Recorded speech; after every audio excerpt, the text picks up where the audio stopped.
Pourquoi le monde et les Juifs? Pourquoi l'antisémitisme est-il si courant dans tant de nations? Que reproche-t-on aux Juifs?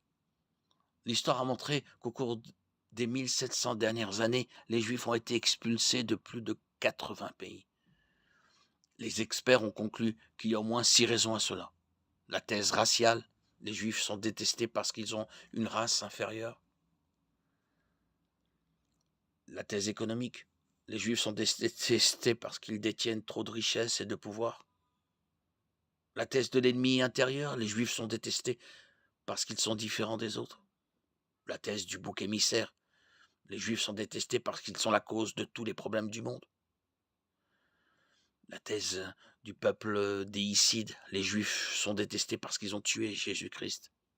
Et enfin, la thèse du peuple élu, les Juifs sont détestés parce qu'ils ont l'arrogance de se prétendre le peuple élu de Dieu. Ces théories sont-elles fondées? Les Juifs ne sont pas une race. N'importe qui, quelle que soit sa couleur, sa croyance ou sa race, peut devenir juif. La thèse économique de la richesse des Juifs n'a pas beaucoup de poids. L'histoire a montré que du XVIIe, XXe siècle, surtout en Pologne et en Russie, ils étaient extrêmement pauvres et leur influence politico-économique était quasi inexistante. Pour ce qui est de la thèse de l'ennemi intérieur, au cours du XVIIIe siècle, les Juifs ont cherché désespérément à s'assimiler au reste de l'Europe, espérant ainsi faire disparaître l'antisémitisme. Pourtant, ils n'en étaient qu'encore plus détestés par ceux qui les accusaient d'infecter leur race par leur gène inférieur, surtout en Allemagne, avant la Deuxième Guerre mondiale.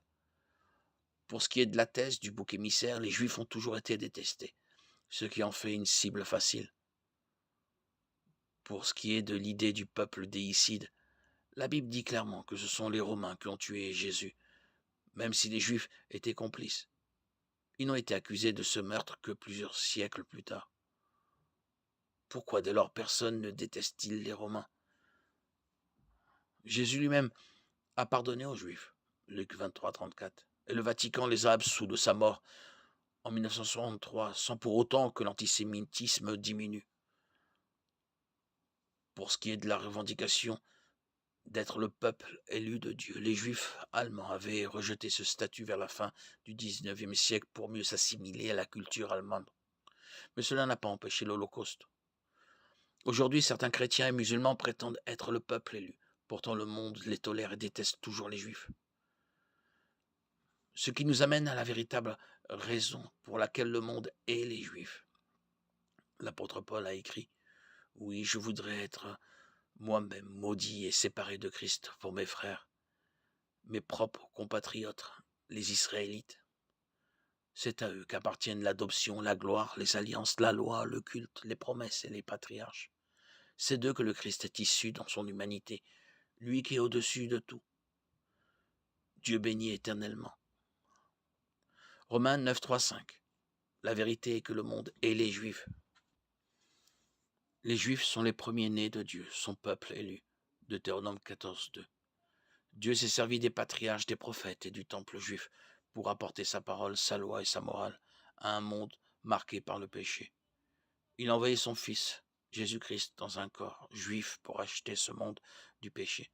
Satan, le prince de ce monde. Jean 14, 30. Éphésiens 2, 2. Satan a empoisonné les esprits des hommes avec cette haine des Juifs. On trouve une description allégorique de la haine de Satan, du dragon envers la nation juive, la femme, en Apocalypse 12. Satan a cherché à exterminer les Juifs par les Babyloniens, les Perses, les Assyriens, les Égyptiens, les Hittites et les nazis. Mais il a échoué à chaque fois. Dieu n'en a pas fini avec Israël.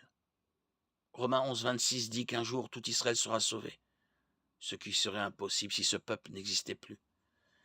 Par conséquent, Dieu préservera les Juifs à l'avenir, de même qu'il a préservé leur reste à travers l'histoire jusqu'à l'accomplissement final de ses plans pour eux, que rien ne peut contrer.